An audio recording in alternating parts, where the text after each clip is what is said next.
Harper Audio presents Carrying Albert Home, the somewhat true story of a man, his wife, and her alligator, by Homer Hickam. Performed by Adam Verner. Introduction to the Journey. Until my mother told me about Albert, I never knew she and my father had undertaken an adventurous and dangerous journey to carry him home. I didn't know how they came to be married, or what shaped them to become the people I knew. I also didn't know that my mother carried in her heart an unquenchable love for a man who became a famous Hollywood actor, or that my father met that man after battling a mighty hurricane, not only in the tropics, but in his soul. The story of Albert taught me these and many other things. Not only about my parents, but the life they gave me to live, and the lives we all live, even when we don't understand why. The journey my parents took was in 1935, the 6th year of the Great Depression. At that time, a little more than 1,000 people lived in Colwood, and like my future parents, most of them were young marrieds who had grown up in the coalfields. Every day, as their fathers and grandfathers had done before them, the men got up and went to work in the mine, where they tore at the raw coal with drills, explosives, picks, and shovels, while the roof above them groaned and cracked and sometimes fell. Death happened often enough that a certain melancholy existed between the young men and women of the little West Virginia town when they made their daily farewells. Yet, for the company dollar and a company house, those farewells were made, and the men trudged off to join the long line of miners, lunch buckets swinging and boots plodding, all heading for the deep, dark underground.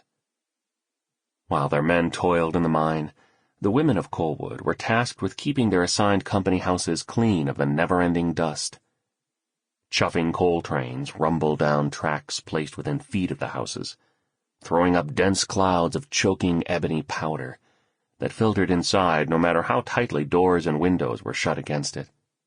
Colwood's people breathed dust with every breath and saw it rise in a gray mist when they walked the streets. It blossomed from their pillows when their tired heads were laid down, and rose in a sparkling cloud when blankets were pushed aside after sleep. Each morning, the women got up and fought the dust, then got up the next day and fought it again after they'd sent their husbands to the mine to create more of it. Raising the children was also left to the wives. This was at a time when scarlet fever, measles, influenza, typhus, and unidentified fevers routinely swept through the coalfields, killing weak and strong children alike. There were few families untouched by the loss of a child. The daily uncertainty for their husbands and children took its toll. Not too many years had to pass before the natural, innocent sweetness of a young West Virginia girl was replaced by the tough, hard shell that characterized a woman of the coalfields. This was the world as it was lived by Homer and Elsie Hickam, my parents, before they were my parents. It was a world Homer accepted. It was a world Elsie hated. But of course she did. She had, after all, spent time in Florida. Long after my parents made the journey that is told by this book, my brother Jim and I came along. Our childhoods were spent in Colwood during the 1940s and 50s, when the town was growing older and some comforts such as paved roads and telephones had crept in. There was even television, and without it, I might have never heard about Albert. On the day I first heard about him, I was lying on the rug in our living room watching a rerun of the Walt Disney series about Davy Crockett. The show had made the frontiersman just about the most popular man in the United States, even more popular than President Eisenhower.